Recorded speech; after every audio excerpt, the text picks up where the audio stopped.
Магадгүй одоо хэтрүүлээд хэлэхэд баг айл бүхэнд байдаг нэг юм асуудлын талаар өнөөдөр хэдүүлээ ярилцах гэж байна. Дондох өвчтөй болсон үед биеийн хараат байдал буюу шарт хам шинж гэдэг маань нэгсэндээ буцаагаад архиа өгүүлж байгаа өгүүлэх цаг өрөөждөг. Бастай би болстой ажиллаа алдаж ярих удаа гэдэг. Тийм хандлага. Нэг зангиатай архичин гэдэг шүү дээ. Бие өмөрөөлөл гэдэг чинь нэгсэндээ үүсгэл явагдал байна. Одоо энэ дондох өвчтний хамгийн гол одоо онцлог бол үүсгэл гэдэг юм байна. Нөгөө асуудал болоод архи уусан хүмүүс маань асуудал болж ингээл айлгаж унтдаг, маргааш нь унтдаг одоо ямар нэгэн байдлаар маргааш нь нөгөө үр хүүхдүүдтэйгээ хинч ярилцдаг. Тэрийг мэдрээд байсан хүүхд маань хадгалаад нөгөө сөрөг мэдрэмжээ хадгалсаар байгаад нөгөө архи маань яадгүй баг тунгаараа ороход судсыг тэлдэг учраас тэлэлт үсээд булаагаад байгаа байхгүй. Тэгэхээр ийм хүн хязгаарч одоо тааруулж удах хүн байж чадахгүй. Тэрний орчлого гэдэг чинь тэгвэл ерөөсөө шууд утгаараа тарих өөрөө хортчихж байгаа тухай юм биш. Ерөөсөө дондох эмгийн тухай ярихад дандаа тархины тухай ярих хэрэгтэй. Дондох эм гэдэг бол тархины өвчин. Бид нар чи архиа чи илгэнд л мөн гэж. Тийм тэгэл ингээ нөгөө дотоод шүрлийн эрхтнүүдийн хордоол ингэчлээ гэж ойлгож зуруу. За эрхэм мөндөд үзэгчдээ Mancast эрчүүдэд зориулсан подкастын маань цоошин бас нэг дугаар эхлэхэд бэлэн болсон байна. За өнөөдрийн дугаараараа бид бүхэн манай Монголын нийгмийн бас нэлээдгүй санаа зовоосон тэр дундаа эрчүүдийн хувьд санаа зовоосон асуудлуудын нэг болох архитектийн хор уршиг архинд донтохоос яаж сэргийлэх вэ? За хэрвээ архинд донтсон байгаа бол яаж эндээс өөрийгөө авч гарах вэ гэдэг асуулт сэдвүүдийн хүрээнд ярилцахад бэлэн болсон байна. Хамтран хөтлөгч инх чулуун бид хоёр өнөөдөр яг энэ сэдвээр сэтгцэн эрүүл мэндийн үндэсний төвийн донтох эмгэг судлалын клиникийн эрхлэгч сэтгцийн тэргүүлэх зэргийн эмч ангаа ухааны магистр инх чимэг эмчигээ урьж оролцуулж байна. За юуны төрөнд бидний урилгыг хүлээж авч цаг зав гаргаж хүрэлцэн ирсэнд маш их баярлалаа. Баярлалаа. Mancast-ийг хүргэхэд Mons Cosmetic хамтран ажиллаа.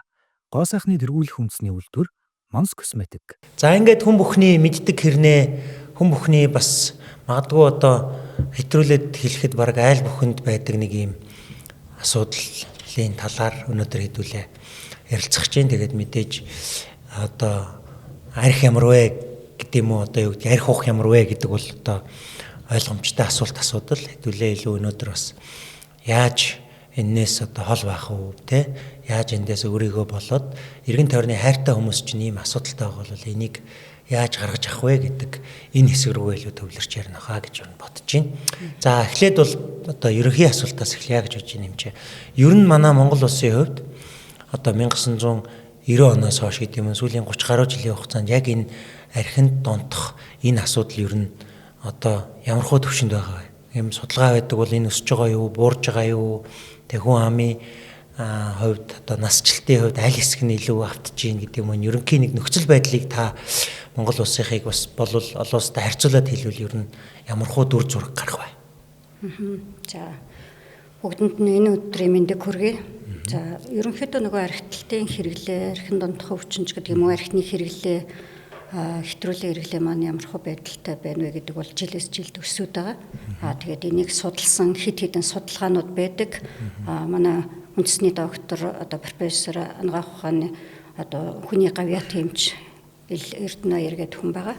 Тэр зөвлөх эмчийн маань гавьяатын маань судалсан хэд хэдэн судалгаануудаар бол 98 97 онуудад хийгдсэн судалгаа байдаг. Тэрнээс хойш 2013 онд 2005 онд 2013 онд гэдэг ингээд судалгаанууд байдаг. Тэгэхээр 2013 онд илүүтэй нөгөө юу байдаг л да сэтгцийн 6 төрлийн одоо эмгэг тэр дотроо архин донтох эмгэг гэдэг чинь өөрөө сэтгцийн олдмол эмгэг гэж явдаг. Тэгэхээр энэ эмгэг маань хэрэглээ маань хэр төвшөнд тархсан бэ гэдгийг судалсан судалгаагаараа бол ер нь бол 97 оны 1997 оны судалгаатай харьцуулахад 40 дахин ихссэн гэсэн судалгаа гарсан байдаг. Хэрэглээ маань. Тий. Архины хэрэглээ маань хэтрүүлэн хэрэгэлдэг хүмүүсийн маань хэрэглээ. Тэгээд дондох өвчин болсон дондох өвчлөл маань 2.5% нэмэгдсэн гэдэг донтолт нь бол.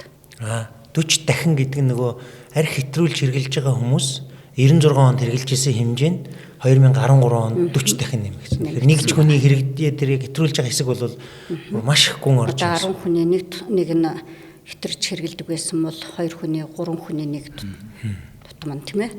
Нэг гэс маягаар хэрэглээ маань их ихсэдсэн. Гэхдээ эн чинь нөгөө насан туршидтын хэрэглээг судалсан байгаа. Гэхдээ нийт хүн ам дундаа бүх одоо юу гэдгийг насан туршидтынхаа дунд судалгаа бол хийгдэггүй тодорхой ингээд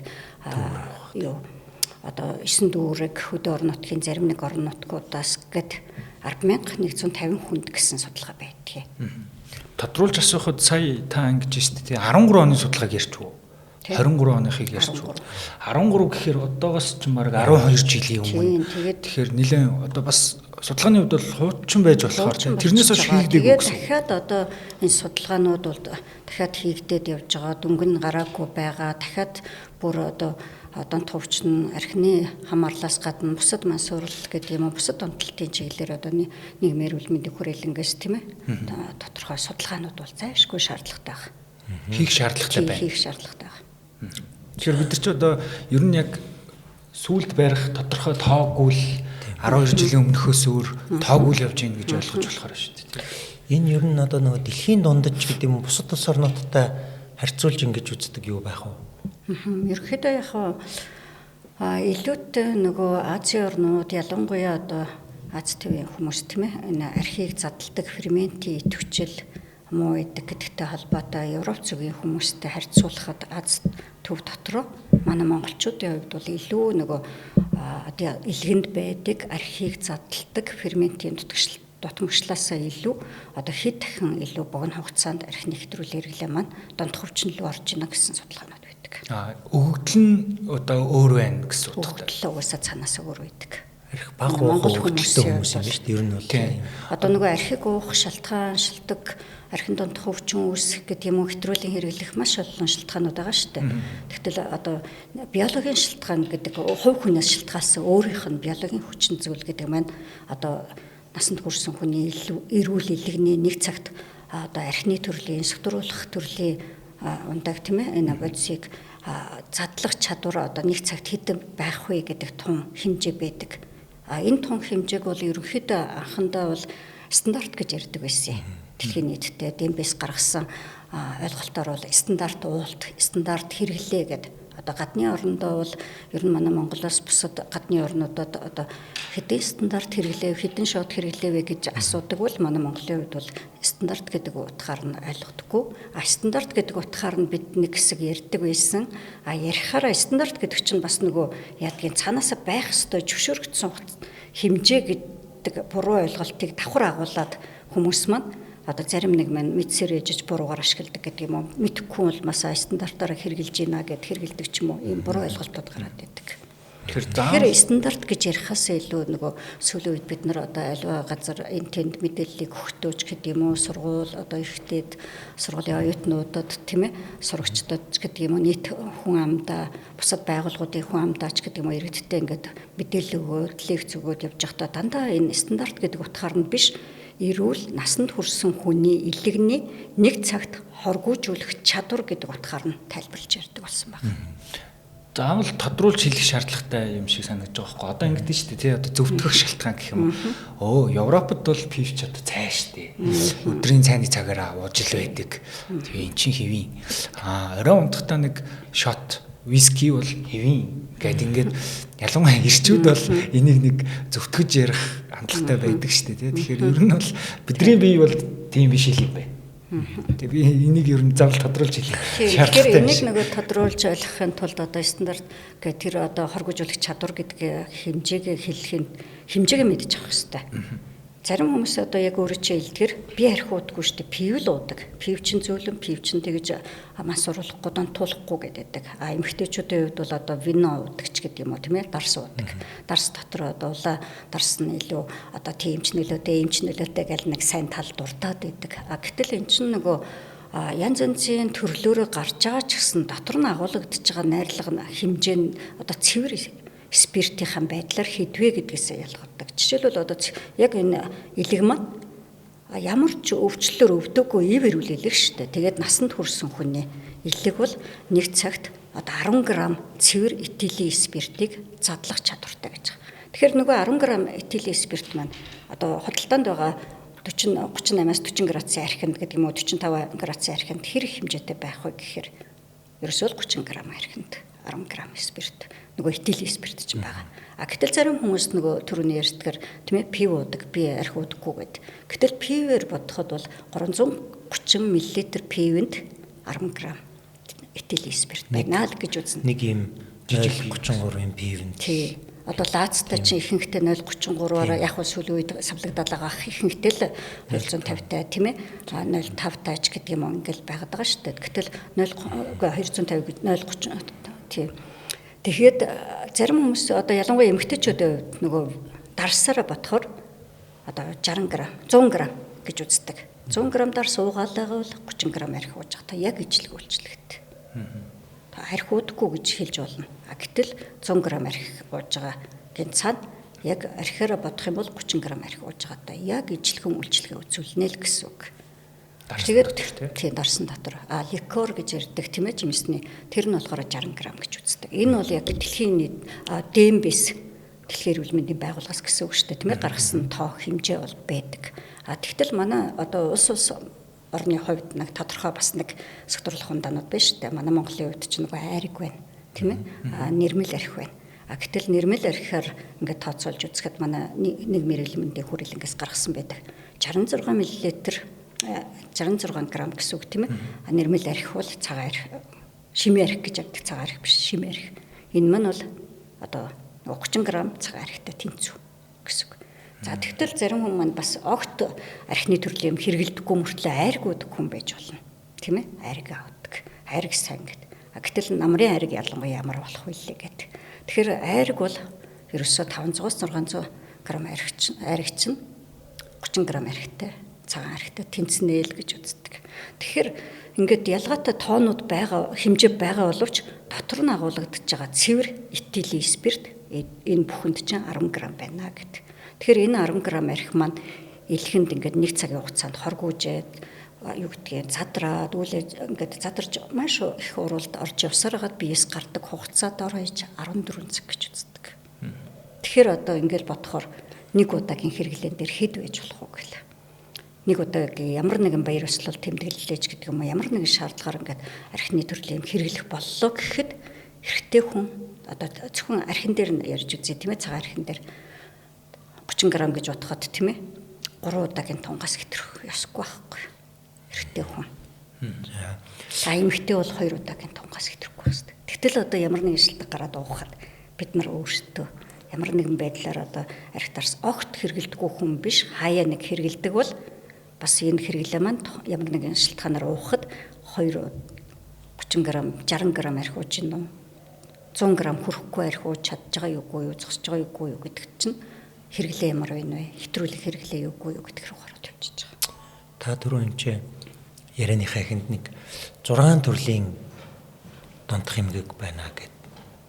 6 төрлийн сэтгцийн эмгэг. Яг нь ерөнхийдөө нөгөө сэтгцийн эмгэгүүдийн тархалт ямар байна гэсэн судалгаан дээр л энэ маань дотор нь донтох эмгэг ялангуяа архины асуудлаа судалсан. Бусад 6 нь болохоор бусад 5 нь болохоор юу байх вэ? Өвчлөлүүд одоо стрессийн шалтгаантай өвчлөл, солиорол гэдэг юм уу тийм ээ? Энэ бусад гутрал, сэтгэл төвшөлт гэдэг эднэрийн тухай. Тэгэнгүүт юу бол архитект бол олдмол гэж төрөлхийн мэдээж биш учраас олдмол гэдэг ангилалтай явах юм тий. Mancast-ийг хүргэхэд Mons Cosmetic хамтран ажиллаа. Гоо сайхны тэргүүлэх үндэсний үйлдвэр Mons Cosmetic. Ер нь одоо хүн өөрийгөө ч юм уу эсвэл одоо эргэн тойрныхоо хүмүүсийг яг бид нар ингээд нийтлэг энэ хүн архинд орчлоо, архичин болчлоо гэж одоо ер нь бол одоо юу гэдэг ингээд нэг хараад ярьдаг. Тэгэхдээ яг одоо шинжлэх ухааны талаас архинд донтох эмгэгтэй болчихжээ гэдгийг одоо тогтоох тэр юу одоо яг ямар төвшөнд очичхоор энийг тогтоож ийм зэрэглэлүүд байдаг одоо хүнд гэдэг юм уу хөнгөн гэдэг юм уу тэр талаасаа яавал одоо яаж үздэг вэ? Ерөнхийдөө саний одоо энэ стандарт гэдэг яриад байгаа энэ тоо хэмжээтэй холбоотойгоор ярихад бол хаяа нэг хэрэглэн дээр ганц хоёр хэрэглээ байчаад тэгээд орхиж чадаад байгаа хяналт тавиад байгаа тохиолдол бүхэн чинь яг тухайн үед хэрэгэлсэн хэрэглээ байдаг тийм ээ. Гэтэл энэ хэрэглээ маань цаашаа дамжираад байх тусам дондох өвчин, архин дондох өвчин үүсэж байна гэдгийг илтгэдэг одоо оншийн шалгуур шинжүүд гэж бол байгаа. Тэгэхээр оншийн шалгуур шинжүүдээр нэгдэх нь юу вэ гэвэл өөртөө хяналт тавьж чадахгүй байх. Ууж байгаа архиныхаа хэмжээнд хяналт тавьж чадахгүй болно. Одоо хар яриагаа бол одоо давраа цаашаа нөгөө хүмүүс ярихдаа сэтгэж уунч гэдэг юм ингээд янз янзын байдлаар ингээд нэмэл уудаг. Ерөөсөө нэг л эхэлчих юм бол өөрийгөө зогсооч чадахгүй ямар ч асуудал байсан, ямар ч чухал ажил байсан тэрийг хойш нь тавиад өөртөө хяналт тавихгүй ингээд дараагийн хэрэглээ маань гараад ирж байна гэдэг бол хяналт алдчихж байгаа байдал маань энэ дондох өвчний нэгдэх гол шинж тэмдэг байдаг. Хоёрдугаарт нь бол биеийн хараат байдал гэж ярьдаг. Энэ нэг биеийн хараат байдлыг яг энгийн хүмүүс одоо нөгөө ярианы хэллэгээр бол нөгөө шартна гэж ярьдаг. Шартна. Тэгтэл одоо шарталт гэж хүмүүс ярихаараа ингэдэг л дээ. Заримдаа нэг хаяа нэг жилдээ нэг удаа, 2 жилдээ нэг удаа ч гэдэг юм уу баяр ёслолоор хэрэгэлдэг хүмүүс мэдээж нөгөө түрүүний ярьсан хэмжээнээс хэтрүүлээд хэрэгэлсэн тохиолдолд маргааш нь бие өвдөнө. Тэгэнгүүт бие өвдөө, дотор мохоо оргиод өгүүлдэг ч юм уу, өгүүлждэг ч юм уу, толгой өргөдөг ч юм ингээл хүн хувийн онцлогтой холбоотой янз янзын шинж тэмдгүүд гарангууд хүмүүсийн ярьдаг яриа бол шаардж байна гэж яриад байдаг. Гэтэл яг нөгөө дондох өвчтөй болоогүй үед энэ маань бол хордлогонд орсон хордлогын шинжүүд гэж ярина. Дондох өвчтөй болсон үед биеийн хараат байдал буюу шарт хам шинж гэдэг маань нэгсэндээ буцаагаад архиа өгүүлж байгаа өгүүлэгцээр ирждэг. Тэгэхээр нөгөө одоо яддаг шүү дээ манай Монгол хүмүүс маань ч гэсэн ерөнхийдөө гэдэг. Одоо маргааш нь ямар нэгэн байдлаар ингээд би чинь эвгүрхээ зовирлаад ингээд байхад ерөөсөө л архи ууж болохгүй шүү. Архи уухал юм бол шараа тайлхал юм бол өвчтөй болно гэдэг чинь нэгсэндээ одоо ингээд 7-8 хоног ууж байгаа хүн гэж бодоход эхний өдөр архи ууж байгаа дараагийн өдрүүд бол цэвэр шарыг архиар тайлж ууж байгаа олон хоног ингээд үргэлжилсэн болж байгаа гэсэн үг. Тэгээс нэгт хоёр дахь гол шинж нь, гурав дахь гол шинж нь сэтгцийн хараат байдал гэдэг. Сэтгэлзэн хувьд одоо та нар магадгүй одоо хамаатан садны дунд нь байхгүй маа гэхэд хамт олон дунд ч юм уу ойр дотны хүмүүс дунд ингээл хүмүүсээс ярьсан сонссон ч байж болно. Архиа уухгүй болохоор айш авир нь дийлдэхгүй болчих юм аа. Ууртай уцаартай болчих юм аа. Бухимдаа байх юм аа. Үг даахгүй болчих юм аач гэдэг юм уу тийм ээ. Эсвэл одоо нөгөө архиуж байгаа үед хүүхдэд анхаарал тавиаггүйснаа хэд хүүхдийнхаа юунд оролцоол ингээд тэгж чигчэлээсэнгүү ингэсэнгүү тэгсэнгүү гэд нөгөө шаардлагаа зөв тавьж чадахгүй тэгээд бухимдаад байдаг стресстэй байдаг юм байдал гараад байдаг. Тэгээд ялимгүй үг даахгүй уурлаад байдаг. Тэгэхээр энэ бүхэн чинь ядаж байна. Цаанаасаа нөгөө сэтгэл зүйн хувьд тайван биш. Архин орж ирэхгүй болохоор сэтгэл зүйн тайван биш болчиход байгаа. Өгүүлээд байгаа зөвөрөө нэг. Тэгэд дараагийн шинж нь бол дондох юм үгүй архи уух дур гэж ярьдаг. Ихэнх үедээ бол хүн ямар нэгэн байдлаар уухад шууд ингээл уудаг болохгүй шүү дээ. Тийм ээ? Үгүйсэх нь уухгүйгээ татгалзна. Тэгжэдэл явандаа нөгөө дондох өвчний шат руу ороод ирэхээр нэг л далимгарах юм бол уучдаг уухаараа зогсоохгүй болчдөг. Хоёр дахь дур гэж гарч идэг. Гэтэл сүүлдээ анхдагч дур болоод явчихна тэр нь юу гэж байгаа юм гэхээр нөгөө өөрөө ирэхгүй уумар санагдах тэр байдал үүснэ. Өөр хөндөрж байна тийм. Нэгсэндээ хүндрээд ирэх тусам нөгөө тодорхой хугацаанд завсарлаж яснаа чадахгүй цаанаасаа л юм өгүүлээд байж чадахгүй ингээл уух дуршил гараад өгүүлээд байна гэсэн үг. Тэгээд ажлаа хойш тавьдаг ч юм уу ямар нэгэн байдлаа одоо хүүхдийн төлбөр төлөх байтал нөгөө төлбөрөөс аваад уучдаг ч юм уу тийм ээ. Тэр үтгэл одоо юу ярьдаг штэ гэд талхаа авах гад гарсан ч алга болсон ч архи аваад ууцсан байсан ч гэдэг юм уу. Иймэрхүү жишээнүүд байх жишээ. Энэ бол нөгөө сэтгэл зүйн хувьд өгүүлээд байгаа. Дээрээс нь эмгэг дур гэдэг юм үүсчихэд байгаа учраас дондох өвчний дурын үед энэ бол хүчлэгдсэн дур байдаг учраас ингээд өөрийгөө хянч чадахгүй цаашаа явдаг. Одоо за ингээд уулаа. За хамт олон нь ээж аав нь найз нөхд нь гэр бүлийн хүн нь шүүмжиллээ. За чи уугаад байна. Тэнгүүд нэг юм биеийн өмөр хандлага шүү дээ. Би өөртөө амьдралаа алдаж ууж байна уу? Би зах дээр гараад уугаад байна уу? Ингээд хүлэн зөвшөөрөхгүй нэг юм хандлага байгаад шүү дээ. Тэгээ энэ ер нь одоо яг юуг илэрхийлэх үү? Энэ биеийн өмөрөөд одоо нөхцөл байдал хүлэн зөвшөөрөхгүй байгаа. Энэ бол ер нь бол нэлээд нийтлэг. хандлага шүү дээ. Ялангуяа одоо нөгөө ажил, офис ажил хийдэг. Гэхдээ давтамж ойрхон тийм хүмүүсийн хувьд бол энэ шүүмжлэлд өстой би бол өстой ажиллаа алдаж ярих удаа гэдэг. Тийм хандлага. Нэг зангиатай архичин гэдэг шүү дээ. Тэгэхээр нөгөө хүмүүсийн хувьд бол дандаа нөгөө архин дондох өвчнийг ойлгохтой архичин гэж гар яриа нүгээр одоо хараалын үгээр хэлдэг шүү дээ. Гэтэл энэ тохиолдолд ийм тохиолдолд орсон хүн бол ядгаа алдсан, ажиллаа алдсан, амьдралгүй тийм л хүн байдаг гэж дандаа нөгөө эцсийн шатанд эцсийнхтэй бүр эцсийн шат руу орсон хүнтэй л өөрийгөө харьцуулаад тавьшраад яваад байдаг. Гэтэл тэрнээс өмнө чинь бас том ингийн тийм ээ үе шат гэж байгаа 1 2 3 дугаар үе гэдэг юм уу ийм байдал. Эхлэл үедээ бол хүн тодорхой хэмжээгээр өөртөө хяналт тавьж чадна. Тэгсэрнэ хянаад байгаа юм шиг мөртлөө маргааш нь нөгөө гимшил гэдэг юм маань байж идэг. Гимшил байгаа ч гэсэн нөгөө хүлэн зөвшөөрч чадахгүй үгүйсгэл гэдэг том юм гараад ирдэг. Өөрийгөө хамгаалдаг. Үгүйсгэл гэдэг юм том юм байгаа учраас ар гэрийнхэн найз нөхөд илүү ойр дотны хүмүүс ч л одоо чи хэтрүүлээд байна тэгээд байна гэд хэлнэ шүү дээ. Тэгэхэд дандаа үгүйсгэж харьцаж байдаг. Тэгсэрнэ одоо архины асуудалтай архин дондох юм тийм бас нэг муухай шин чанар нь юу вэ гэхээр ойр дотныхоо хүмүүсийн үгийг ерөөсөө хүлээж авахгүй эсэргээр хүндлэнгийн хүн үг хэлэхэд тэрийг сонсч идэг жишээ нэ.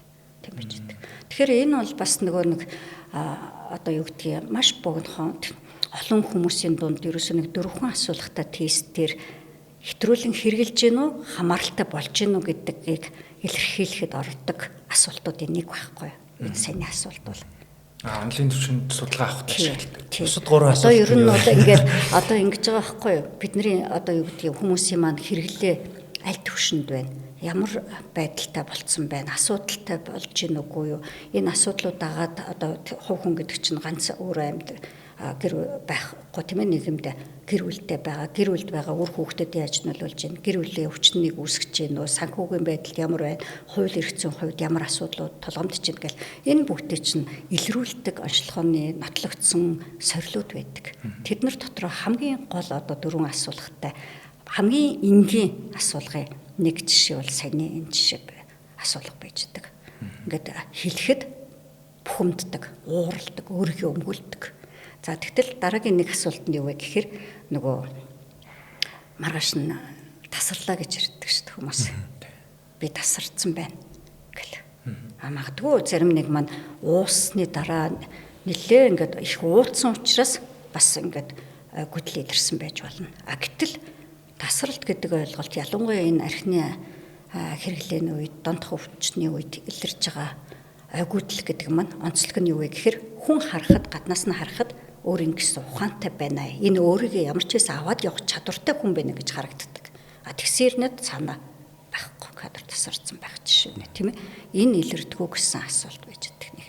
Хоёр дахь асуулт. Гурав дахь нь бол нөгөө хэдийгээр хүн маань уудаг ч гэсэн ажлаа алдаад явсандаа дараа нь заавал нэг гэмшил тодорхой хэмжээний гэмшил өөрт нь үүсэж идэг. Тэгэхээр энийг илрүүлсэн нэг 3 дахь асуулт байдаг. 4 дахь асуулт нь болохоор үндсэндээ нөгөө шаардтгүй шараар тайлдгүй гэсэн ерөнхий нэг ийм 4 асуулгын хүрээнд хэтрүүлэн хэрэглэгч мөн үү? Дандах өвчлөлөө орж байгаа хамаарал руу орсон хүн үү гэдгийг хэлдэг. Асуудаг тийм тодорхой. Альчд одоо мэрэгчлийн гэдэг юм уу боловсрал төвшин харгалзахгүйгээр ойлгох ерөөсөө 4 асуулт байна. Илрүүлгээ. Тэгээ бие өмөрөөд байвал бас нэг юм илэрхийлэх юм шүү дээ. Тийм, бие өмөрөөлөл гэдэг чинь нэгсэндээ үүсгэл явагдал байна. Одоо энэ дондох өвчний хамгийн гол одоо онцлог бол үүсгэл гэдэг юм байдаг. Үүсгэлийг даван туулж чадж байгаа хүмүүс өнөөдөр эдгэрэл рүү явж чадж байна. Эдгэрлээ олон жилээр барьж явж чадж байгаа. Үүсгэл байвал тэр хүн эдгэрэл рүү орж чадахгүй. За. Манкастыг хүргэхэд Монс косметик хамтран ажиллаа. Гоо сайхны тэргүүлэх үндэсний үйлдвэр Монс косметик. Одоо яг за ингээд тодорхой төвшөнд бол миний гэр бүлийн хүн ч юм уу би өөрөө ч юм уу ингээд архины хамааралтай болчлоо гэдэг ийм нөхцөл үүслээ гэхэд за мэдээж өөр хөлтэй хамгийн түрүүнд өөрөө би ингээд архины хамааралтай болчлоо гэдгээ өөрөө хүн хүлээн зөвшөөрлөө гэж бодъё тий. За би бол ингээд энд орчлоо. Тэгээд ухамсараараа бол би гарч чадахгүй байна. Гэвл хүн ер нь одоо ямар арга хэмжээ авах хэвээр мэдээд идэг. Тэгтээ өөрөө гарч чадахгүй. Тэгтээ гарахыг одоо хэн нэгний тусламжтайгаар гарья гэвэл хүн ер нь хаана хандах хэвээр. Тэгэхээр ер нь бол бид нар одоо энэ мэдээллийг бол юунаас их авч байгаа шүү дээ. Сошиалаас их авч байгаа. янз янзын тестүүд их байгаа. Ялангуяа саяны миний яриад байгаа тестүүд бол манай сэтгцэн эрүүл мэнд гэсэн пэйж дээр байж идэг. Тэгэхээр хүн одоо ямар нэгэн подкаст сонсдог ч юм уу, эсвэл мэдээллийг олж авдаг ч юм уу тэгчээд өөрөө зөрөгтэйгээр анхны алхмаа хийж мэрэгжлийн хүнд хандах хэрэгтэй. Мэрэгжлийн хүндээ хандаад энэ ямар төвшөнд хүрчээж хэтрүүлэг хэрэглээний төвшөндөө байна уу? Эсвэл одоо доод хөвчтэй болж юу гэдгийг хэдий ч богино хугацаанд эрт яг эрт илрүүлэх тусам тэр хоруу уршиг хоруу чанар нь бага байна гэсэн үг. Өөрөөр хэлбэл арх гэдэг чинь өөрөө нөгөө сэтгэц нөлөөт бодис гэдгээрээ маш богино хугацаанд уурах тархинд нөлөөлдөг бодис байхгүй. Тийм учраас мэрэгжлийн хүнд хандах хэрэгтэй. Одоо наацх нь одоо юу гэдгийг ажил ихтэй байжгаад өдрийн цагаар бид нэр тэр очие гэхээр зарим нэг хүмүүс маань одоо сэтгцэн эрүүл мэндийн төвийг хуучны шар хадны эмнэлэг гэдэг тийм ээ шар хад руу явна гэдэг хэцүү гэдэг нэг айдас төвөстэй байдаг байсан. Гэхдээ одоо энэ ойлголт ч харьцангуй арилаад гоё болчиход байгаа шүү дээ. Тийм учраас хүн өөрийнхөө төлөө ажиллаа цагаа цавцуулаад өдрийн цагаар ингээд очие гэхэд очиж чадахгүй байвал 1800 2000 гэсэн мэдээлэл утасвал 24 цагаар ажиллаж байдаг. Энээс ч гэсэн ярилцаад мэдээлэл авчиж болно. Тэгээд заавал мэрэгжлийн хүн дээр очиж дараагийнхаа лавширсан тусламжуудаа зөвлөгөөнүүдээ авч явах нь чухал байна. За одоо ингээд хүмүүсийн дунд байдаг төөрөгдөл байж болох одоо асуултуудыг ер нь бол заавал асуух ёстой шүү дээ. Тэнгүүт одоо нэг ийм юу байна. За би алкогол хэрэглэхгүй байгаа гэд хин нэгэн шийтсэн байдаг шүү дээ. Тэнгүүт одоо нэг үе одоо шахдаг юм бол бас харьцангуй гайгүй баг. Тэгэнгүүт нэг ийм зөвлөгөө хитрхийн юм экстрим байдлаар алкоголноос татгалзах аюултай шүү. Баг багаар гар гэх. Нэг ийм юм. Хоёр дахь нь гинт тархинаас гарсан хүмүүс ер нь хорвоог орхицсан байдаг шүү. Чи зүгээр үү энэ төр гээд. Тэгэхээр чи хүн чинь үгүй нэр одоо бас хэмаалт зүгээр байна тий. Тэгэхээр ийм төөрөгдлүүд байгаад шүү дээ. Тэгэхээр Монголд одоо яг таны одоо мэрэгжлийн туршлагаас харахад хамгийн одоо өндөр олон хүнийг хамарж байгаа ийм төөрөгдлүүд юу байдаг вэ? Саяны ерөөсөө л энэ нөгөө гинт болвол болохгүй гэдэг тийм ээ. Айдас хүйдэс одоо гинт болсноос болоод тэгж илгээрээ хавдар тусаад өвдсөн ч гэдэг юм нас орцсон гэл ингээд ихэнх манд тэгж ярьдаг.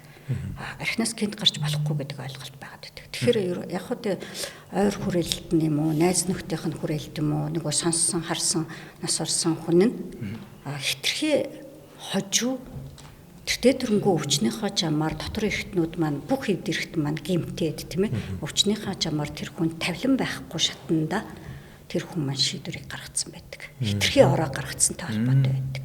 Тэрнээс биш одоо тавилан гайгүй эргэчээр шатанда шийдвэр гаргацсан бол тэр хүн эдгэрлийн төлөө ингээд дэмжлэгээ аваад, тусламжаа аваад хичээгээд ингээд явхад бол сайхан болсон залуучууд хар мянгараа байгаа. Өчнөө олнороо байгаа манад.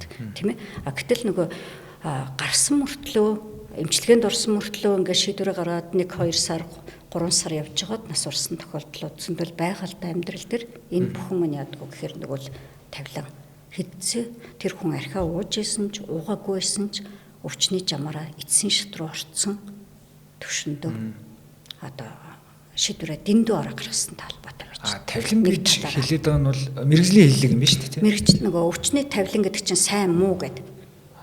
Тэргээрээ одоо нэгсэндээ энэ өвчин маань эцсийн шат руу орцсон ямар ч эргэшгүйгээр өөрчлөлтөнд орцсон тэр төвшөндөө хүрсэн үедээ шийдвэрээ гаргацсан байдаг. Тэр маань яг хоо шийдвэр гаргахтаа нэг талаараа ороодсон байдаг. Нөгөө талаараа би энэ бүр ингээд шингээж авч чадахгүй учраас тэр хүн ууж чадахгүй болмасаа шийдвэрийг гаргасан байх жишээ нь.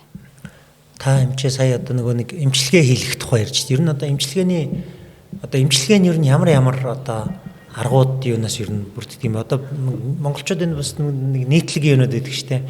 Би ингээд наалт наалгацсан гээл тэгдэг. Спираль тавилдсан гээл тэгдэг.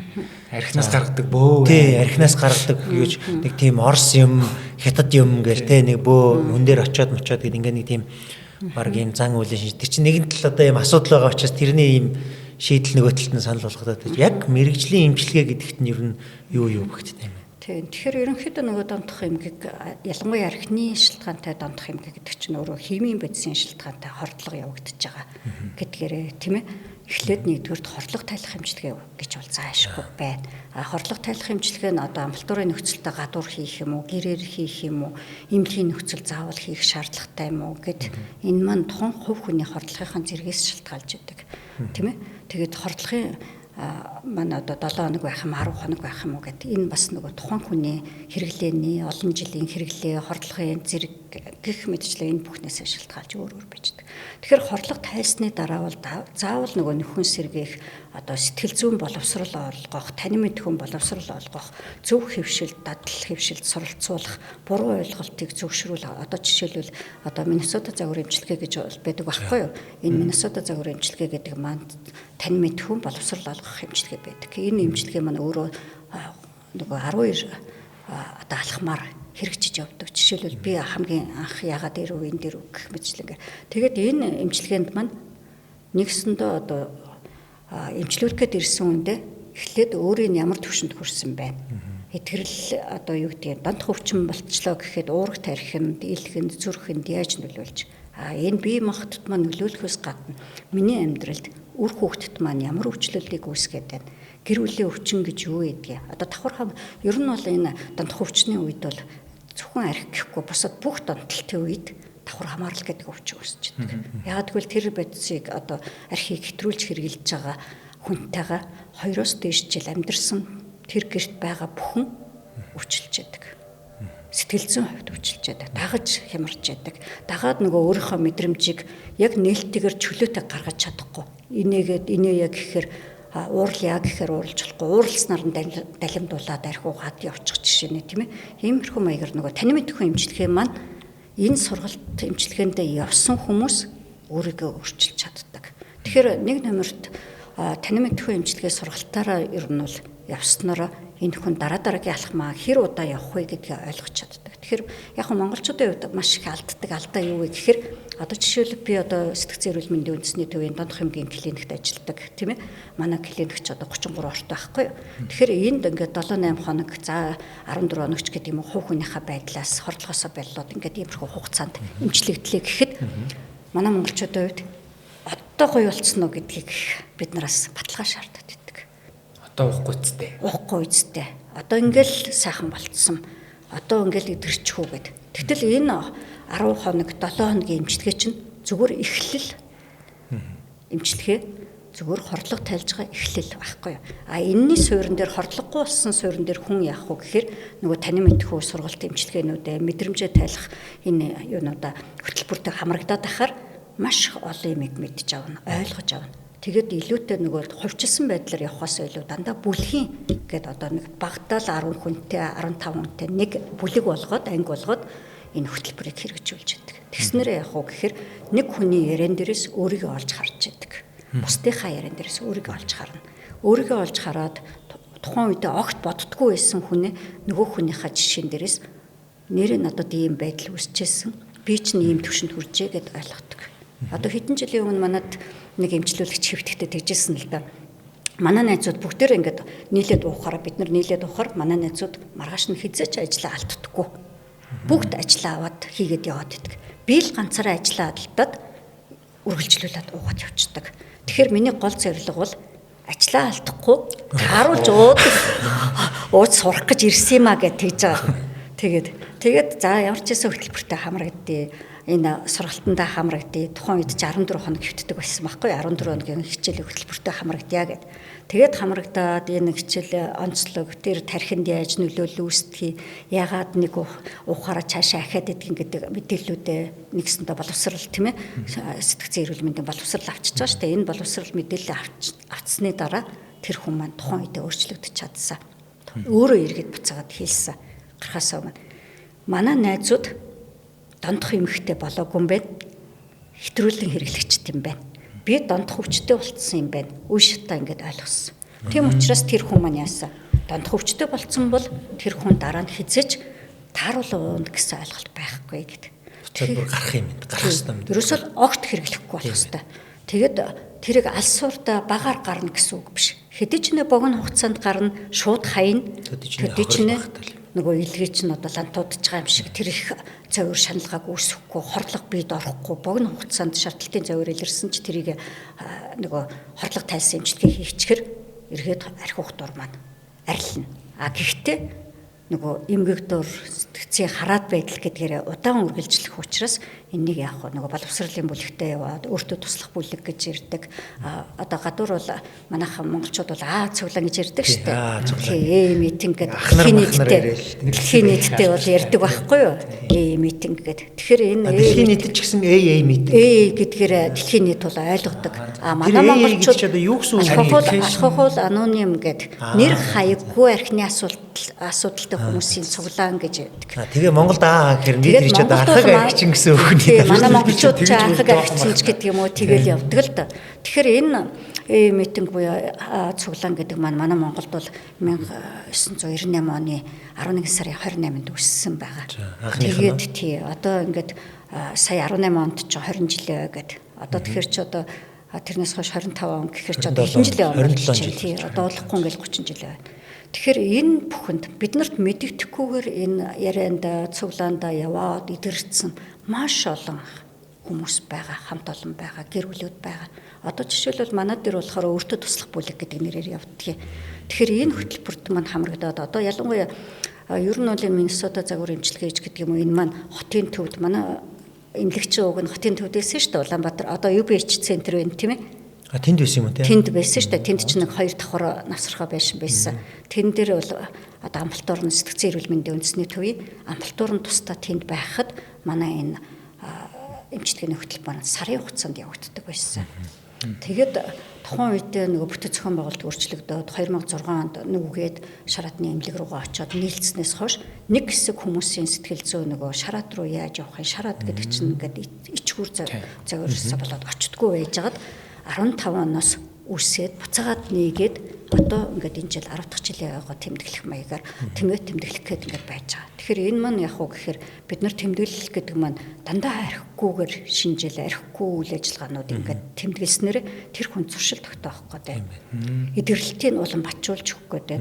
Энэ одоо янз бүрийн ингээд архихгүй үйл ажиллагаанд чинь олон жил архи уугаагүй хүмүүс манай эмчилгээгээр дамжаагүй ч гэсэн өөр бусад эмчтэр очиод цуглаанд очиод эмчтэр очиагүй мөртлөө зөвхөн цуглаанаараа яриагаараа ирүүлжсэн олон жил эдгэрэлтэй явж байгаа хүмүүс ирээд туршлагаа ярихад бие биендээ урам өгдөг, бие биендээ тэмүүлэл өгдөг энэ хөтөлбөр байхгүй. Тэгэхээр нөгөө ерөөсөө дондох эмггийн ялангуяа архин дондох эмггийн эдгэрэл бол зүгээр нэг хорлох тайлхтай холбоотой биш ээ. Энэ бол зүгээр л суур эхлэл тавигдчихж байгаа. Тийм учраас дараагийн хөтөлбөрт нь хамрагдаад нэг удаан хугацаанд л эргэж холбоотой байх ёстой л гэсэн үг. Тэгэхээр эхлээд химийн гүн хордлогоо тайлаад тэгээд дараа нь сэтгэл зүйн хэсгүүдтэй явах нь шүү дээ. Тэгээ эцсийн яг одоо бүтэн гарах шат бол тэр сэтгэл зүйн эмчилгээнүүд бүтэн явж ижил. Тэгэхээр мэдээж нөгөө хордлоготой байгаа хүн чинь юу ингээд шартаа, зовирлаа, бие нүгдүүд тахт хүний ингээд юм ойлгохгүй шүү дээ. Одоо ар гэрийнхэн чинь маргааш нь одоо ялангуяа өглөө шүү дээ, эншин шүү дээ, тийм ээ. Ингээл баахан юм хилээлэн нөгөө хүндээ хилээл байгаа 1000 сайхан үг хилээд байгаа ч гэсэн тэр хүн ойлгож хүлээж авч чадахгүй. Яагаад гэвэл төвөгшөөгөө тийм ээ. Тэр хордлогоос болоод, зовироосоо болоод ойлгохыг хүсэхгүй. Тэгтэл одоо энэ хөтөлбөрт хамрагдсны дараа ойлгоод тэмүүлээд гой болоод ингээд сайхан болж иддэг. За сая бол та ингээд одоо миний хувийн л дүгнэлт юм чи. За ингээд хэтрүүлэн хэрэглэгч болцсон.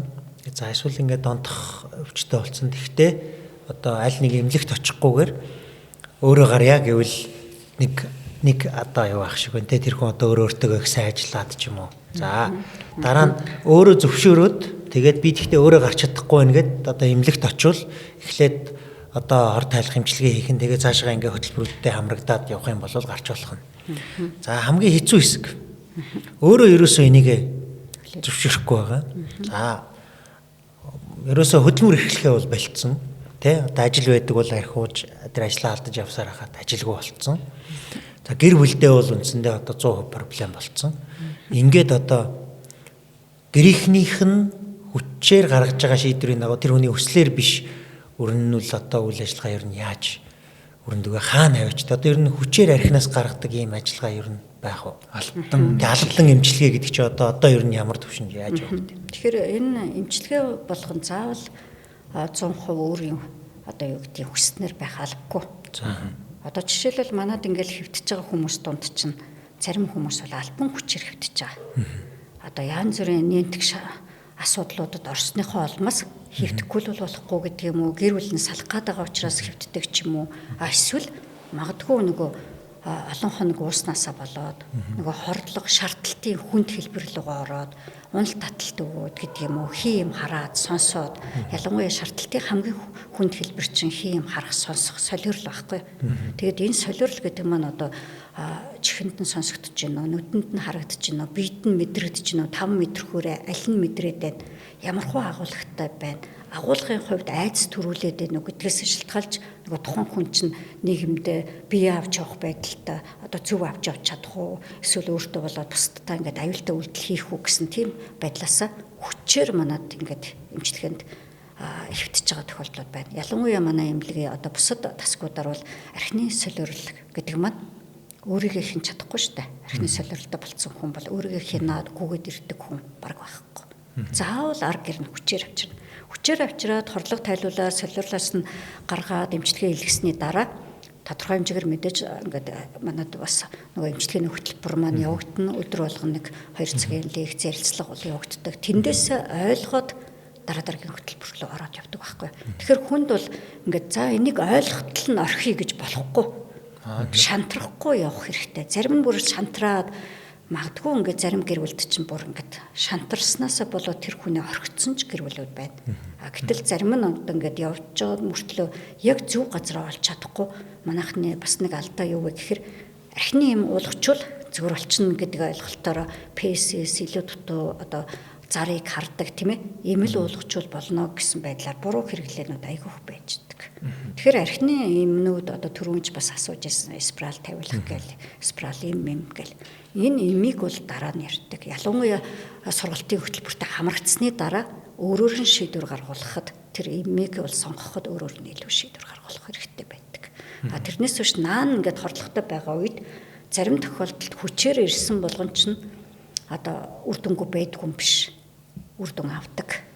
Яг гэвэл тэр хүн ойлгохгүй явж байгаа зөв газараа ирчлээ гэд хэлдэг тохиолдол байдаг. Тэм учраас яг л мэрэгжлийн байгууллагад нь хандах хэрэгтэй. Одоо технологийн төв байдаг юм уу? Манай сэтгцэн эрүүл мэндийн төвд байдаг юм уу? Эсвэл одоо бүр өдрийн цагаар тэр болгоо очиж чадахгүй холдоод байвал яг дүүргийнхаа эрүүл мэндийн нэгдэл төр сэтгцэн эмч байгаа. Тэндээ очиод зөвлөгөө авч мэдээлэл авах хэрэгтэй байхгүй. Тэгэд бид нар бол юу гэдэг л да ер нь бол ингээл ирсэн болгоныг заавал хэвдэх гэж албадахгүй. Хэвдэх шаардлагатай хүн байна. Шаардлагагүйгээр харьцангуй гадуур хөнгөн байдлаар хордлогоо тайлангаа, дэмжлэг авангаа, ядаргаа тайлсан эмчилгээ авангаа сургалтандаа хамрагдах өдрийн эмчилгээний хөтөлбөр гэж байдаг байхгүй. Тэгэхээр энэ өдрийн эмчилгээний хөтөлбөр нь илүүтэй нөгөө даатгалаараа хүн маань даатгал эрүүл мэндийн даатгал төлсөн л стор нэгдээд эмчилгээнд хийгдээд сургалтаа авдаг. Тэгэхээр зарим тохиолдолд би яг нөгөө дундх хэмгийн клиникийн эрхлэгчийг хийх хажуугаар тасагтай хүн үзэх хажуугаар амталтуурын үзлэгийг үздэг байхад яг ингэж ялгаж салгаж эмчилгээнд нь оруулдаг юм уу тийм ээ. Илүүтэй нөгөө Миннесота хөтөлбөрөө мэддэг учраас алинд нь илүү орсон чухал уу гэдэг. Манайхны одоо сонголт бол ерөнхийдөө өдөр болгон ирж явахаасаа залхуурдаг. Хол байна гэдгээс нь залхуурдаг. Өдөр болго одоо хүүтэн байхад яаж дахин наашаа цаашаа явах юм гэж залхуурдаг. Тэгэл хэвтэл нэг 78 хоног 10 хоног хэвтчихвэл гоё болчихно гэдэг нэг буруу ойлголт байна. Хүн шийдвэр гаргаагүй байхад өөртөө зүтгээд байдаг арга гэрийнхэн. Тэгэхээр нөгөө гэр бүлийнхэн ч гэсэн мэдээлэл төрүүлж аваад тэгээд хүндээ нөлөөлж бас болдог байхгүй юу. Манкастыг хүргэхэд Монс косметик хамтран ажиллаа. Гоо сайхны тэргүүлэх үндэсний үйлдвэр Монс косметик. Одоо хүн чинь нэг юм шүү дээ нөгөө үр хүүхдэд нь ирэх одоо эффект те тэргээр нь жишээлбэл их ойлгодог. Тэгэхээр би нөгөө тэр өнцгөөс нь асуух гээд нэг юм хүмүүсийн дунд нэг юм яриад байна шүү дээ. Ер нь ийм архитекттай гэр бүлд өссөн хүүхдүүд хоёр янз болдог. Нэг бол арх хэрэглэгч болдог, нэг бол бүр үнэхээр жигшдэг хүн болдог. гэдэг. Тэгэхээр таны энэ мэрэгжлийн карьерийн туршлагаас нэгдүгээр, хоёрдугаар бас судалгаа юм байдаг болов уу? Ер нь одоо архин дондох өвчтэй гэр бүлд өссөн хүмүүс нас бие хүрээд яг энэ өвчин дахих ийм үзэгдэл хэр байдаг вэ? Нэг. Хоёр дахь нь нөгөө удамшлын одоо дондолттой болсон аав нь тэгээ хүүхэдтэй болсон. Тэр нь удамших ийм шинжлэх ухааны үндэслэл юм байдаг уу? Ер нь бол удамшлыг 50-50% гэж үзнэ. Зарим хүнд маань яг генэндээ өөрчлөлт гаргаад тийм ээ. Одоо удамшаад тэр удамшил маань яг дараагийн үедээ илэрх үү, хэд үеийн дараа илэрх үү гэдэг чинь өөр. Заримдаа одоо энгийн байдлаар харахад ч гэсэндээ эдний удмынхан дандаа гисэн согтуу тавьдаг ч гэдэг юм уу. Эдний удмынхан амархан согтдог ч гэдэг юм уу. Ийм удамшлын шинжүүд байж болно. Гэтэл заримд нь одоо 50% гээд генерээ удамшдаг байхад сэтгэл зүгээрээ зан үлээрээ удамшна. Одоо өөрөөр хэлбэл одоо нөгөө архины асуудалтай гэр бүлд өсөж байгаа хүүхэд маань багаасаа эхлээд одоо нөгөө тарих маань цагаан цаас шиг байгаа л өдөр тутамдаа мэдээллийг аваад хадгалаад боловсруулаад тийм ээ хаяхын хаяал явж байхдаа нөгөө буруу мэдээллүүдэд хадгалаад буруу мэдрэмжүүдэд хадгалаад яваад байх тусам одоо архи дарс хэтрүүлэн хэрэгснээс болоод тэр гэр бүл маань юу гэдэг агсан согтуу тавьж гинөө стресстэй байдал байна уу маргааш нь одоо би бүгдээрээ сайн ярилцж чадж гинөө гэдэг. Ерөнхийдөө архин дондох өвчтөй гэр бүлд бол нэг 3 бичгтэйгүүд дүрм үйлчлдэг гэж үздэг. Бүү яар, бүү мэдэр, бүү асууж гэдэг юм а тийм ээ. Сонс гэд. Тэгэхээр эдэн маань яадгийн гэхээр нөгөө асуудал болоод архи uuсан хүмүүс маань асуудал болж ингээл айлгаж унтдаг, маргааш нь унтдаг одоо ямар нэгэн байдлаар маргааш нь нөгөө үр хүүхдүүдтэйгээ хинч ярилцдаг. Одоо томчууд бол хоорондоо маргалддаг ч юм уу тэгж уулаа ингэж уулаа гэд марган тэрэн дээрээ төвлөрч маргалдаад асуудал болоод ингээл юу гэдэг эмчилгээнд ханд ээж гэдэг юм уу юм байдлаар байдаг ч гэсэн үр хүүхдүүдэд маань ямар айдас төрсөн бол үр хүүхд маань нойргүй яаж хонов үр хүүхд маань одоо цаашаа энэ стресст байдлыг яаж даван туулах гэж юм гэдгийг хизээч ярилцдаггүй учраас ярилцахгүй ихэнх нь ярилцдаггүй учраас тэрийг мэдрээд байсан хүүхд маань хадгалаад нөгөө сөрөг мэдрэмжээ хадгалсаар байгаад хожимдоо одоо ил гаргаж чадахгүй улмаас тэрэм шалтгаанаараа архины асуудалд ордог ч юм уу.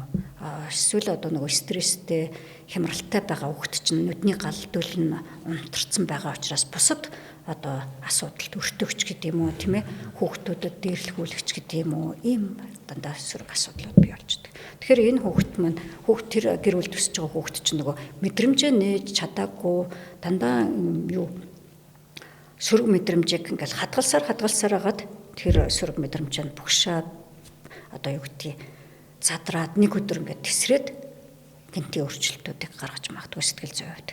Эсвэл одоо энэ маань хоримтлагдсаар хагаад бүр сэтгэл готрол болоод хөгжөөд явах аюултай. Тэгэхээр давхар хамаарлын өвчин гэдэг маань өөрөө ингээд юу яддаг л да хамтарч уудаг нэг хэлбэр байхад номоо байдлаар энэ л миний тавилан гэд юу ч хийхгүй нөгөө тавиланда нухлагдаад явдаг нэг хэлбэр байхад зарим нь бүр ингээд өөхшүүлдэг тийм ээ дандаа ингээд юу гэдэг чи өмнөөс нь өмөрөө зөвтгөөд байдаг ч юм уу тийм ээ юм байдаг. Зарим нь бүр мөрдөж мөшгөө тагнуулч шиг болцсон гэд хаашаал явна мөрдөөд байдаг. Тэгээд ийм хэлбэрээр нөгөө гэр бүл өвчлөлтдөг учраас тэр зөвхөн хувь хүнийг эмчлэх нь гол асуудал биш. Хувь хүнтэйгээ холбоотой тэр гэр бүлд байгаа хүмүүсийг давхар эмчлэх шаардлагатай. Давхар сэтгэл зүйн зөвлөгөөнүүд өгөх ёстой. Тэгжиж тэр бүхэн чинь өгөгдөд явах юм бол идэвхтэй бол үр дүнтэй болдог.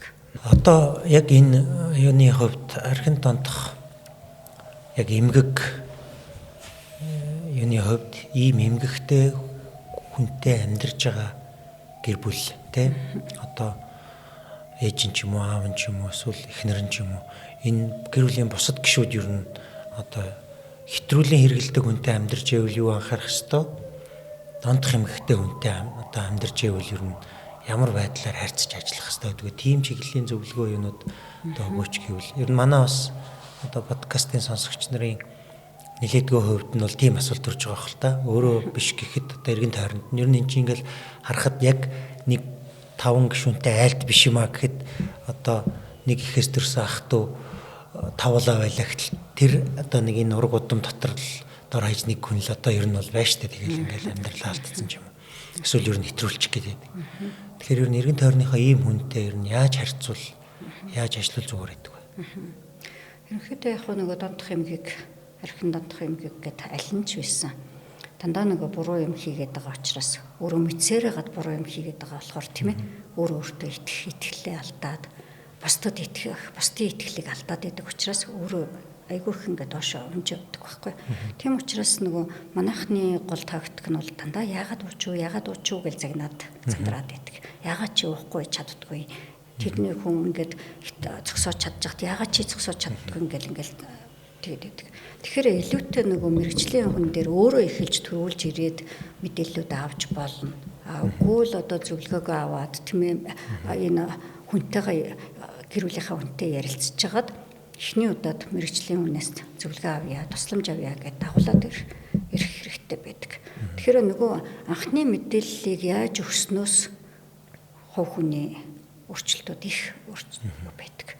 Анхны мэдээлэл зөв авахгүй болохоор тэгээд яг манай дээр ингээл дагуулад ирэхээр чинь бид нар яагаад уучуу, та яагаад уусан, яагаад гэдэг байхгүй юу. Ерөнхийдөө одоо хэрэглээ маань ямар түвшинд орж ийн, одоо энэ хэрэглээний түвшин хэтэрч үү, дондох өвчтэй болж үгүй юу гэд нэгсэндээ бид нар нөгөө итгэл хүлээлгээд хүндлээ тань харьцахаар тэр хүнд маань хүндлэл дутагдаад байсан учраас нөгөө илүүтэй дандаа буруу юм хийсэн гэдгээрээ цагнаад байсан, зандраад байсан учраас ойлголцож чадахгүй, ойлгоход нь тусалж чадахгүй ингээд цаашаа явах тохиолдол байдаг учраас илүүтэй нөгөө хүндэлтэй орчинд өөрийг хүндэлж гин гэдгийг мэдрээд ирэхээр хүн чинь бас яадаг. Өөрийгөө ямар түвшинд хүрч гин гэдгээ нээхийг хүсдэг. Одоо өөрчлөлт хийхийг хүсдэг. Тэгэхээр энэ орчныг бүрдүүлэхийн тулд өөрсдөө чадахгүй байгаа тохиолдолд чадахгүй байхаас гадна нөгөө сэтгэл зүйн хувьд хувь хүн маань өөрөө ойр дотныхоо хүний үгийг сонсохгүй болоод байгаа шүү дээ. Онцлог нь. Тийм учраас заавал гадны мэрэгжлийн хүн дээр дагуулж очих юм чухал байхгүй юу? Ер нь архинд дондох одоо эмгэг гэдэг юм уу хэтрүүлэхэд хэмжээ нь илүү нөлөөтэй юу? Давтамж нь илүү нөлөөтэй. Нэг удаа ууж байгаа хэмжээний их баг нь илүү нөлөөтэй байдаг уу? Давтамж нь нөлөөтэй байдаг. Багаар. Тийм, багаар олон. Тэгэхээр энэ бол нөгөө яг хувь хүний өөрийнх нь эрүүл мэндийн байдалтай холбоотой, илэгний хоргоожүүлэх чадвартай холбоотой, хувь хүний бас нэг сэтгэл зүйн онцлог гэдэг тийм ээ. Татгшаа чиглэсэн интроверт хүн байна уу, гадагшаа чиглэсэн экстраверт хүн байна уу гэдгээс шалтгаална. Бас нөгөө их хэмжээнд богино хугацаанд ойр орох ууж гин үгүй юу ингэ чинь дандаа хувь хүний онцлогтой холбоотой ярина. Тэрнээс багаар ууснараа хожуу архинд орно гэсэн үг биш байхгүй юу. Одоо жишээлбэл юу гэжсэн л да нөгөө хувь хүний онцлог чинь ялангуяа илгэнд задлдаг нөгөө ферментийн онцлог тийм ээ. Фермент манай монголчуудын хувьд бол маш тутамгшилтай байхгүй юу. 4-5 дахин тутамгшилтай гэж үздэг шүү дээ дэлхийн нийтээс. Тэгэхээр чинь энэ тутамгшилтай илхэн дээр одоо жишээлбэл та нар сонсчлээсэн бах нэг хундаг архи уугаад час улаадаг хүмүүс байдаг. Тийм хүн харж ирсэн баг тийм ээ. Тэгэхээр наа чи илгэн хүлээж авахгүй байх гэж тэгдэг шнэ. Тийм энэ чинь яг нэгсэнд зөвхөн энгийн яриагаар хэлж байгаа боловч зөв байхгүй. Илгэнд байдаг нөгөө архийг задалдаг фермент чи энэ хүн байхгүй. Огт байхгүй. Бараг реакц өгч байгаа юм байна. Огт байхгүй учраас нөгөө архи маань ядгүй баг тунгаар ороход судсыг тэлдэг учраас тэлэлт үсээд улаагаад байгаа байхгүй. Тэгэхээр ийм хүн хизээч одоо тааруулж уудаг хүн байж чадахгүй. Байгалаасаа заягдсан одоо бид нар хэлэхдээ бол одоо нөгөө спираль гэж яриад байдаг шүү дээ. Архины спираль тавилж ийн гэдэг шиг байгалаасаа заягдсан хамгаалалттай төрөлттэй байсан. Спиральтай хүн шүү л гэж хэлдэг. Би одоо ажилд ороод удаагүй байхад одоо бараг 27-8 жилийн өмнөх юм ярьж байна. Манай яг Элина амч бит хоёр бол нэг салбарын ажилд цуг ажилдаг донтолтын мэрэгчлэнүүд байхгүй. Тэгэхээр манай Элина амч дээр маань нэг 19 настай тэр ч одоо тухайн үед чинь залуу хүүхэд гэж ойлгоо шүү дээ бараг. Одоо нэг бараг нэг 40 нас хүртлээр уудсан хүн шиг маш олон жил уудсан хүн шиг ингээд зөөрөөд юмнууд яриад байгаа байхгүй. Гэтэл тэр хүүхэд ерөөсө 3 сарын дотор маш ингээд богинохон хугацаанд эцсийн шат хүртлээр шинж тэмдгүүдийг өөрчлөлтүүдийг ингээд яриад байгаа. Тэгэхээр тэр хүний онцлогийг одоо бид нар ингээд манайд хандсан болгон зөвлөгөө авж байгаа болгоноос дандаа удмын юм асуудаг. Удамда танаа удамд архи согтруулах хундаа уухад час улаадаг хүн байна уу гэд энгийн байдлаар асуудаг. Тэгэхээр тэр хүүхдийн залуугийн ээжийн тал нь нагцууд нь тийм ээ бүгд одоо ерөөсөө хундаг архинд час улаадаг хүмүүс байсан. Удамшсан одоо илгэндээ нөгөө архийг задалдаг фермент хүмүүс. Тэгэхээр энэ хүмүүс бол хизээч тааруулж хэрэглэнэ гэсэн ойлголт байхгүй. Цогцтой хэрэглээ гэдэг ойлголт байхгүй. Одоо хөвчм маш богино хугацаанд төснө. Тэгэхээр чи энэ бүхэн чинь нөгөө хувь хүний онцлогтгоос гадна нөгөө задлж байгаа ферментийн онцлогтой холбоотой. Тэгэхээр одоо ингээл заримдаа манай дээр хүмүүс ирдэг л дээ нөгөө уухтаа за нэг 7-8 хоног гэдэг юм уу 3-4 хоног уудаг. А уухгүй гэвэл жил болдог. 2 жил болдог, 3 жил болдог. Огт уудаггүй ч хүн байна. Тэгэхээр ингээд нөгөө дунд нь завсарлаж байгаа хугацаа урт байх тусам хүмүүст үүсгэл гэдэг юм маань их гарна. Би тийм архичин биш ээ, тийм ээ. Би уухгүй гэвэл жил болно, 2 жил болно, 3 жил болно гэдэг. А нэг уухаараа хэтрээд уучхаараа 2 3 хоног, 7 хоног, 8 хоног уудаг гэдэг. Тэгэхээр энэ чинь олон хавар нэгэндээ гэл тэр хордлогоосоо болол асуудал үүсдэг. Одоо жишээ нь урьдчилан шүү дээ манай хүлээ авахын үедэр нэг залуу орж ирэл одоо 40 гаруй насны залуу орж ирэл шууд таталдаг бол бид нар ямар ч тусламж үзүүлж чадаагүй, аварч чадаагүй нас орсон. Тэгтэл тэр аргээр нь ирээд тухайн үед нэг арг гэртэйгээ ирсэн л дээ. А тэгтээ тухайн гэр бүл маань өмнө нь бас нэг удаа бас яг ийм байдалтай манад орж ирээд аврагдчихсэн юм билээ. А тэгээд хоёр дахь удаадаа асуудал үүсэнгүүт одоо ойрхон эмнэлэг рүүгээ орж чадаагүй одоо хаач нэг архины асуудлыг тэр болгон ингээд аваад хүлээгээд авдаг газар хэцүү шттэ тийм ээ хор байдаг. А гэтэл нөгөө манайхыг урд нь хүлээж авсан гэдгээрээ хүрээд ирдэг. Эртэл хитрхи хол замыг туулаад манайх руу зорж холоос явсаар гад ирсэн дөнгөж үд одоо даваал нас барсан. Ямар ч тусламж авч чадаагүй. Тэгээд тэр хүний онцлог нь юу байсан бэ гэхээр 2 жил уудаггүй. Нэг ухраа 7-8 уудаг. Тийм л хүн байсан. Тэгэхээр энэ хугацаа урт байна гэдэг чинь би дунд хөвчтэй бишээ надад аюулгүй гэсэн үг биш байхгүй. Тийм ээ. Хоног дараалж ууж чадчихээн гэдэг чинь өөрөө маш хэрстэл. Энэ тэр хүнд яагаад таталт өгөөл шууд нас орчих уу гэхээр олон хоногийн 7-8 хоногийн уултын тэр их хордолтой хэрэглээ чинь тэр чигээрээ бид энэ тархинд нөлөөлж байгаа. Нөгөө би түрүү архийг сэтгэц нөлөөт бодис гэсэн шүү дээ. Тэгэхээр энэ сэтгэц нөлөөт бодис гэдэг байгаа бодис болгон чинь илүү хаана илүү үйлчлэх үү гэхээр бидний уурах тархинд ухамсарт үйл ажиллагаа явуулдаг уурах тархинд байна. Маш сонгомлоор шууд нөлөөлдөг. Одоо бид нар ингээл ус уудаг ч юм уу одоо гадаа гараал явж явах тагаар янз янзэл нөлөөлөд биднэрт нөлөөлж байгаа. Идэж ууж байгаа бүхэн чинь ингээд бид ороход бидний тархинд тэр болгон орохгүй. Тархи руу оруулахгүй гэсэн ийм одоо хамгаалт мембран гэж байдаг байхгүй юу? Энэ хамгаалтыг хамгийн чөлөөтэй давдаг нь юу вэ гэхээр сэтгэц нөлөөт бодисууд. Арх, мансууруулах бодис, тамхи гэдэг энэ бодисууд байдаг. Онцлог. Тийм учраас ерөөсөө ихээр ч уусан, багаар ч уусан тархи руу шууд очино гэсэн үг. Шууд очиж байгаа учраас янз янзын өөрчлөлтүүдээ өгнө. А тэгээд тэр хүнд маань яах вэ гэхээр тархинд их олон хоногийн нөгөө хэтрүүлсэн хэрэглээ маань тархинд маш их хордлогуудыг явуулснараа бидний эд эрхтнүүдийн зүрхний, амьсгалын тийм ээ бүх эрхтнүүдийн төвд хаана байх вэ гэхээр бидний уурах тархинд бичдэг. Уурах тархин маань маш их хордлогонд орчоод тэр хордлогын хоолмоос удирдлага маань алдагдаад байгаа учраас олон эрхтнүүд зэрэг дутагдалт үүсээд тусламж авахгүй асуудал. Тархины хордлого гэдэг чинь тэгвэл ерөөсөө шууд утгаараа тархи өөрөө хортчихж байгаа тухай юм биш. Ерөөсөө дондох эмгийн тухай ярихад дандаа тархины тухай ярих хэрэгтэй. Дондох эмг гэдэг бол тархины хүч. Бид нар чи архиа чи илгэнд л мөө гэж. Тийм тэгэл ингээ нөгөө дотоод хүрлийн эрхтнүүдийн хордоол ингэчлээ гэж ойлгоо. Буруу яг хөө илэгч нөгөө ингээл тодорхой хугацаагаар ингээд задлах ёстой ч гэсэн тэр болгоны чинь задлж чадахгүй шүү дээ. Одоо нэг удаа уухтаа 200 г 300 г уугаа зогсож байгаа биш тийм ээ. Хэдэн шилээр нь уугаад ингээд хордлогонд орчиж байгаа учраас тэр болгоныг ингээд задлсны дараа илэг задлсны дараа цаашаа ингээд дамжиж явна гэхгүй шүү дээ. Бидний одоо нөгөө цэсний урсгалч чинь цаг минут секундтай тутам ингээд урсж байгаа эргэлдэж байгаа учраас хамгийн ихээр хаана очих уу гэхээр нөгөө тархинд маань их хэмжээгээр очино. Тийм учраас тархийг маш их хэмжээр гэмтэж иддэг. Тэгэл түрүү нөгөө удамшдаггүй юу гэж ярьж хахад нөгөө 50% нь одоо энэ тархинд гэмтэл үүснээсээ болоод энэ тархинд өөрчлөлтүүд гараад голомтлог өөрчлөлт гараад ч гэдэг юм уу генд удамшсан удмын нөлөө байж хахад зарим нь болохоор сэтгэл зүгээрээ зан үйлээрээ удамшаад явчихж байгаа юм хандлага байж байгаа. Сүүлийн үед ер нь хүмүүс баг бүгд тарсан баг. Нэг ийм зөвлөгөө яваад байгаа шүү дээ. Ер нь ингээд алкогол согтууруулахундаа хэрэглэх хүсэл нэг юм тодорхой хугацаанд л үргэлжилдэг юм аа. Тэгэхээр тэр үед л өөрийгөө контролдох юм бол чи safe. хэрэглэхгүй байж болно гэдэг. Ер нь тийм одоо хугацаа юм байна уу? Одоо төрж байгаа хүслээ хязгаарлах. Хувь хүний онцлогтой холбоотой энэ чинь бас өөр байдаг. Ерөөсөө л ууй гэдэг сэтэл богино хугацаанд гарна. Тэрийг өнөөдөр өөрчлөхийн тулд хүмүүс янз янзын аргыг хэрэгжилжсэн. Жишээлбэл одоо манай нэг эмчлүүлэгч наран тулцах дээр ингээд 8 хийдэг эмчлүүлэгч маань өөрөө ярьж ирсэн нэг удаа. Бүр ингээд уух хүсэл төрөөд болдгоо. Наран тул дээр чи ялангуяа ингээд өвлийн цагаар таарад гэдэг хүмүүс их уудаг тийм ээ. Уугаад байдаг. Хүүтний үеэр уугаад байдаг.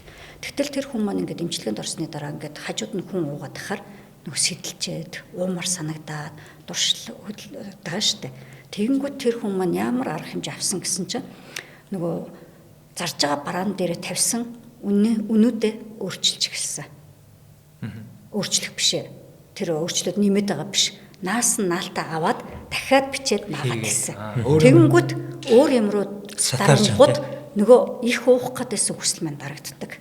Жишээлбэл одоо энд байгаа одоо ингээд үцгийг түр ийшээ тавих хооронд ч гэсэн сэтэл түр намжижээд байхгүй. Тэгэхээр энэ бүхэндээ онцлогтой тохируулаад одоо яг ингээд уумар хүсэл төрсөн үед хинт хамгийн түрүүнд хинт хандах уу? Тэр хүн чинь бэлэн байх ёстой ч гэдэг юм ингээл тодорхой хэмжээний зөвлөгөөнүүдээ бид нар өгдөг. Одоо энэ цуглаанд явж байгаа хүмүүс чинь бие биендээ спонсор болоод сэтгэл зүйн үед бэлэн байдалд байхад тэр болгон эмч рүүгээ яриад байж чадахгүй шүү дээ. Тийм учраас илүү ойр дотн өөрийг ойлгож чаддаг хүн рүү хандаж болно, ярьж болно. Эсвэл нэг жоохон өөр өөрчлөлтийг хийхин тулд одоо юу гэдэг юм амьсгалаа зөв авах тасгалыг ч хийж болох байхгүй юу? Амьсгал зөв аваад гадагшлуулах одоо энэ амьсгалаа сулруулах тасгал тийм ээ хийснээрээ тэр хүнд маань нэг хэсэгт нөгөө уух хүсэлтэд төвлөрөөд исэн бол амьсгалаа зөв гаргаж гадагшлуулах энэ нэг техниктэй төвлөрөөд ирэхээр нөгөө уух хүсэл маань нэмэгдэхэд л арилцсан байдаг. Тэгэхээр ийм жижиг одоо яаж өөрийгөө саатуулах уу гэдэг аргаар илчихсэн суралцах хэрэгтэй байдаг. Тэр хүсэл бол тэгэхээр маш богино хугацаанд л үүсдэг. Богино хугацаанд үүсдэг учраас тэрийг дарахын төлөө. Тэгтэл дарах гад хичээгээд байгаа мөртлөө бас цаанаасаа хүсэл нь төрөөд иж болно шүү дээ. Тэгвэл одоо спонсортойгоо ярьдаг юм уу? Эсвэл одоо тухайн өдрийг л одоо би энэ өдрийг л даван шүү гэдэг одоо зорилгыг өөрөөдөө тавьж жагаад зориод тэгээд маргааш нь хүрээд ирэхэд тэр хүнд маргааш нь ирсэн гэдэгтээ тэр өдрийг давсан гэдэгтээ маш их итгэл ирж өөртөө бүр их урамшдаг учраас тэр урмыг авах нь чухал гэдгийг л хүндээ ойлгуулж өгдөг байхгүй бид нар. Ерөнхийдөө энэ архины хэрэглээг шууд үгүйсгэж шууд одоо хааж хориглож тэмцдэг арга буруу байна гэдэг нэг юм ялангуяа одоо гадаад дотоодоор яваад ирсэн хүмүүс энэ Монголд энэ архитай тэмцэж байгаа арга өөрөө арга зам нь буруу байгаад байна гэд ингээд ярьдэн шүү дээ. Тэгэхээр энэ дээр одоо та мэргэжлийн хүний хувьд монголчууд ер нь одоо 90 оноос хойш архитай тэмцсэн аргаа нэг эргэж харсан бах те одоо хурал морал болдог бол тэгээ ер нь хэр зүв байсан гэж дүгнэе бид нар юун дээр алдаж исэн байна юугаа өөрчлөх хэрэгтэй байна бүр одоо огт арх зардаггүй ийм өдөртөө хүртэл байлаа шүү дээ тий тэглээгээд одоо архиталт буураагүй штэ гэд ярих хэсэг бас байдаг. Ерөнхийдөө яг энэ нэгсэндээ сэргийлсэн тийм ээ урьдчилан сэргийлэх арга хэмжээ гэдэг чинь зөвхөн нэг мэдээлэл өгөөд лекц хийгээд явдаг асуудал биш юм билээ. Коломбо хөтөлбөр гэдэг олон улсын Коломбо хөтөлбөрийн дагуу архи тамхи масруулах бодистой яаж тэмцэх үү гэсэн, яаж имжлэх үү гэсэн маш олон ингээд үе шаттай явагддаг хөтөлбөр одоо лекц цуврал юмнууд байдаг байхгүй. Тэрний одоо манайха анх удаа ганцхан зүгээр суур нэг хөтөлбөрийн тухай сонсоход маш том шинжлэх ухаан. Дорна ганц энэлийн байгууллага гэхгүй хувь хүн болгон энэ бүхэнд оролцоо их байх хэрэгтэй байдаг. Тэгэхээр нөгөө хориглох тутам эргээд уух хүсэлд гардаг. Хориглох тутам илүү дутуу бусад одоо стандартын бус гэдэг юм уу? Бусад олон янзын хайрцагтай тийм юмнууд нь гардаг ч гэдэг юм уу тийм ээ. Ингээд буруу хэрэглээнүүдийг улам цааш нь дамжруулах учраас ерөнхийдөө нөгөө хүмүүсийг багаас нь л амьдралын асуудлыг яаж зөв даван туулж чадах уу, стрессээ яаж зөв даван гаргах уу? Стресс мэдээж амьдралд зөндөл үүснэ.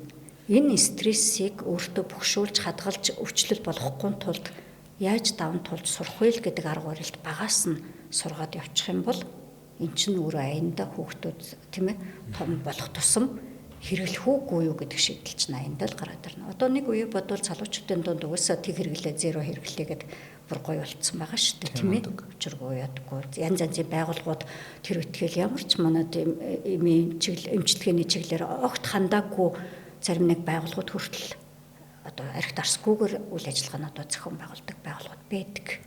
Тэгэхээр энэ бүхэн чинь нөгөө хувь хүн болгон л архин дээр нэг хаач холбогдол өгөхгүйгээр архигүйгээр ч гэсэн би баярлж чадна, сайхныг мэдэрч чадна гэдгээр л ойлголтоо нөгөө эрг ойлголтоор өөрийгөө цэнгэлж чадвал нэг даван туулж чадна. Гэхээс биш хоригдснороо хүчилснээрээ үр дүн гарахгүй. Хүмүүсийн санааг нэлийн зовоож байгаа. Тэгээд бараг одоо дөрөв бас хөтлөгч амрагт маань хэлсэн бараг л нэг гэр бүл дотор болгонд л нэг ийм асуудалтай хүн байж идэг. Тэгээ энэ сэдвэр бас бид хоёртой нээлттэй мэргэжлийн төвшөнд ярилцсан танд маш их баярлалаа. Тэгээд бид бас аль болох өргөн хүрээнд олон талаас нь асуух гэж хичээлээ. Тэгээд үзэгчд маань бас мэдээлэл хүргэж чадсан гэдэгт эргэлзэхгүй байна. За манай подкастыг ивент итгэгчээр Mons Cosmetic ажилладаг. Тэгээ Mons Cosmetic-ийн одоо Biomon брэндийн гарын бэлгийг танд гартуулъя. Тэгээ бидний урилгыг хүлээж авч ирсэн. Танд маш их баярлалаа. Mancast-ийг хүргэхэд Mons Cosmetic хамтран ажиллалаа. Гоо сайхны тэргүүлэх үндэсний үйлдвэр Mons Cosmetic. За үзэгчдээ Mancast подкастын шинэ дугаар та бүхэнд хүрлээ. Тэгээд өнөөдрийн дугаарт сэтгцийн эрүүл мэндийн үндэсний төвийн донтох эмгэг судлалын клиникийн эрхлэгч, сэтгцийн тэргүүлэх зэргийн эмч, ангаах ухааны магистр Инх Чимэг эмч маань оролцлоо. Тэгээд энэ дугаарын турш бидэндээ хамт байсан үзэгчдтэй баярлалаа. Удахгүй шинэхэн дугаартайгаа эргээд уулзъя.